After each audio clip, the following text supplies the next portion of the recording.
Hello सम्पूर्ण मित्रहरूलाई four you Peter hotel परिवारको तर्फबाट सबैलाई नमस्कार। आज चाहिँ मैले यो सानो मोमो बनाउने रेसिपी राख्न गइरहेको छु। सर्वप्रथममा हामीले कुन मोमो बनाउने त्यसको लागि सामानहरू प्रिपेयर गर्नु पर्यो। मैले चाहिँ आज चिकन मोमोको लागि प्रिपेयर गरेको छु। त्यसको लागि 1 नम्बरमा चिकन किमा चाहियो। चिकन किमा पनि रेडी गर्यो अनि प्याज मसिनोसँग कटिङ गरियो।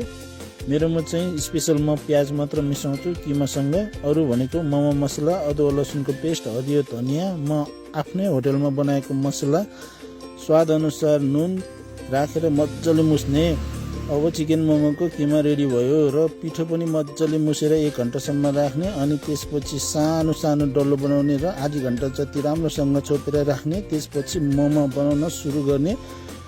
यो नै मेरो मोमोको रेसिपी तयार भयो। कृपया केही कमी कमजोर भएमा प्लिज कमेन्ट बक्समा कमेन्ट गर्नु हुन विनम्र अनुरोध गर्दछु। जय देश।